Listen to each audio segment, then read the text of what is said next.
Okay, so let's talk about how to tell if the set of data can be modeled by exponential functions. So this is the key idea. So if the percent change in the output value is constant for equally spaced input values, then the data can be modeled perfectly by exponential functions. So let's try this with an example. So in this table, some data is given. So let's try to find out whether this data can be modeled by exponential function. So what you have to do?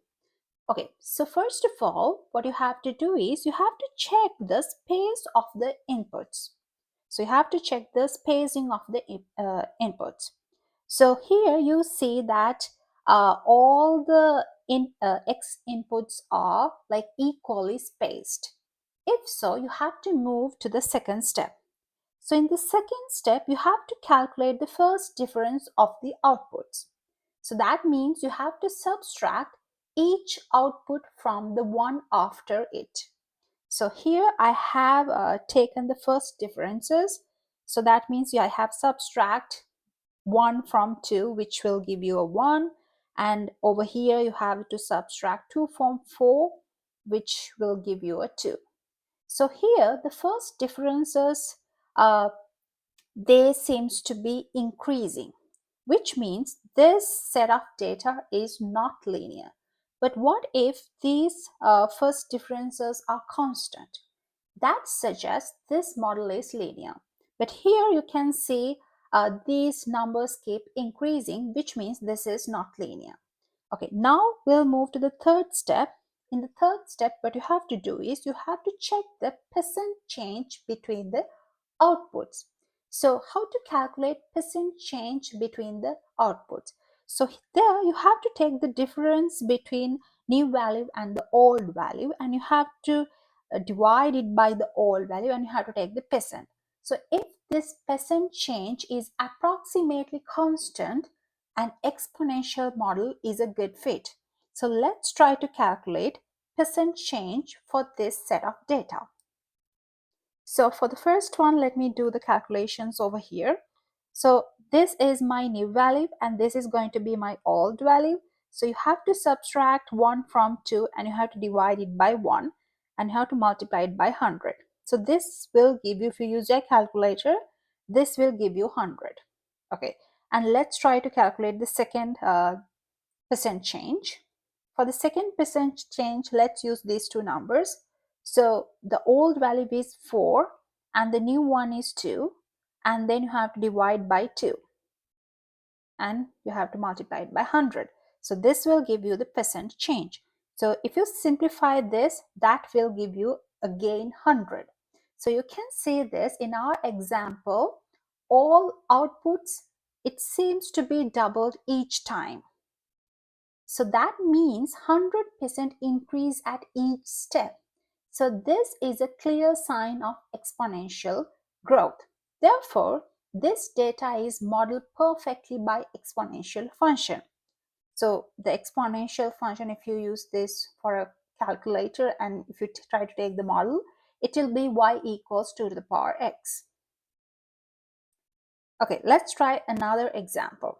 So this example is about sales decay. So suppose you have a company and it develops products, is released with great expectations and extensive advertising, but the sales suffer because of the bad words of mouth from dissatisfied customers. So this is the data from that company. So the sales in thousands and the sales in the month also given. So you have to use this data to see whether you can model this using exponential function, and if so, you have to find the exponential function. Okay, let's start to check whether this is a exponential model. Okay, to do that, the first step, here we have all the steps. First of all, you have to check whether you have the inputs are equally spaced.